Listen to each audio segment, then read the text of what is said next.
আছে ডিৱাই 365 ডিজিটেলৰ ষ্টুডিঅ'ত মই অনিন্দিতা কটকী এই মুহূৰ্তত আমি এটা খবৰ দিব ওলাইছো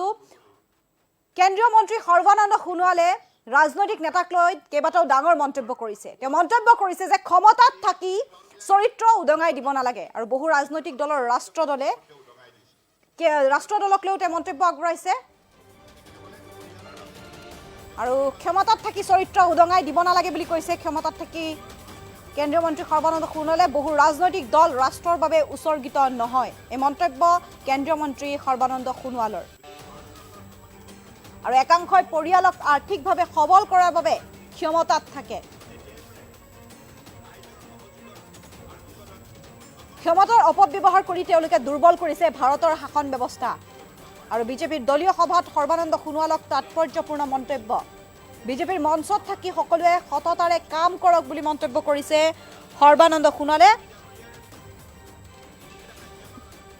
তেওঁ কৈছে যে ক্ষমতাত থাকি চৰিত্ৰ উদঙাই দিব নালাগে আৰু বহু ৰাজনৈতিক দল ৰাষ্ট্ৰৰ বাবে উৎসৰ্গিত নহয় একাংশই পৰিয়ালক আৰ্থিকভাৱে সবল কৰাৰ বাবে ক্ষমতা দখল কৰে ক্ষমতাৰ অপব্যৱহাৰ কৰি তেওঁলোকে দুৰ্বল কৰিছে ভাৰতৰ শাসন ব্যৱস্থা বিজেপিৰ দলীয় সভাত সৰ্বানন্দ সোণোৱালৰ তাৎপৰ্যপূৰ্ণ মন্তব্য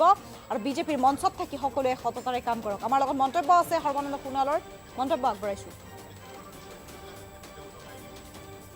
ৰাষ্ট্ৰৰ হকে এই শুভখনত অহন্ত ফুকন ডাঙৰীয়াই কোৱাৰ দৰে আমি সকলোৱে ভাৰতীয় জনতা পাৰ্টিৰ মঞ্চত থাকি সততা নিষ্ঠাৰে কাম কৰিব লাগিব পাৰ্টি উইথ এ ডিফাৰেন্স অৰ্থাৎ ৰাজনৈতিক দল ভাৰতবৰ্ষত বহু আছে কিন্তু এই ৰাজনৈতিক দলবিলাকে ক্ষমতাত থাকি তেখেতসকলৰ চৰিত্ৰবিলাক ইতিমধ্যে উদঙাই দিছে তেখেতসকলে ৰাষ্ট্ৰৰ হকে সমৰ্পিত নহয় তেখেতসকলে পৰিয়ালৰ বাবে ব্যক্তিৰ বাবে ক্ষমতা দখল কৰি নিজৰ আত্মীয় কুটুমক আৰ্থিকভাৱে সবল কৰাই তেখেতসকলৰ মূল লক্ষ্য এনেধৰণে তেখেতসকলে ক্ষমতাত অপপ্ৰয়োগ কৰি গোটেই ভাৰতবৰ্ষৰ শাসন ব্যৱস্থাটোক দুৰ্বল কৰি পেলাইছে কিন্তু ভাৰতীয় জনতা পাৰ্টীয়ে যেতিয়াৰ পৰাই ৰাইজৰ সহযোগত আশীৰ্বাদত শাসনৰ বাকজুৰি হাতত তুলি ল'লে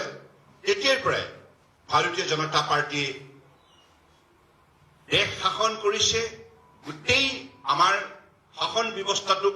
সংস্কাৰ কৰি আজি মোদী ডাঙৰীয়াৰ তিনিটা কাৰ্যকালত আমি সকলোৱে দেখিছো এই শুভখনত অহন্ত ফুকন ডাঙৰীয়াই কোৱাৰ দৰে আমি সকলোৱে ভাৰতীয় জনতা পাৰ্টিৰ মঞ্চত থাকি সততা নিষ্ঠাৰে কাম কৰিব লাগিব পাৰ্টি উইথ এ ডিফাৰেন্স অৰ্থাৎ ৰাজনৈতিক দল ভাৰতবৰ্ষত বহু আছে কিন্তু এই ৰাজনৈতিক দলবিলাকে ক্ষমতাত থাকি তেখেতসকলৰ চৰিত্ৰবিলাক ইতিমধ্যে উদঙাই দিছে তেখেতসকলে ৰাষ্ট্ৰৰ হকে সমৰ্পিত নহয় তেখেতসকলে পৰিয়ালৰ বাবে ব্যক্তিৰ বাবে ক্ষমতা দখল কৰি নিজৰ আত্মীয় কুটুমক আৰ্থিকভাৱে সবল কৰাই তেখেতসকলৰ মূল লক্ষ্য এনেধৰণে তেখেতসকলে ক্ষমতাত অপপ্ৰয়োগ কৰি গোটেই ভাৰতবৰ্ষৰ শাসন ব্যৱস্থাটোক দুৰ্বল কৰি পেলাইছে কিন্তু ভাৰতীয় জনতা পাৰ্টীয়ে যেতিয়াৰ পৰাই ৰাইজৰ সহযোগত আশীৰ্বাদত শাসনৰ বাকজুৰি হাতত তুলি ল'লে তেতিয়াৰ পৰাই ভাৰতীয় জনতা পাৰ্টীয়ে দেশ শাসন কৰিছে গোটেই আমাৰ শাসন ব্যৱস্থাটোক সংস্কাৰ কৰি আজি মোদী ডাঙৰীয়াৰ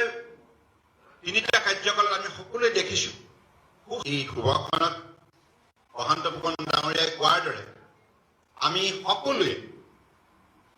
ভাৰতীয় জনতা পাৰ্টিৰ মঞ্চত থাকি সততা নিষ্ঠাৰে কাম কৰিব লাগিব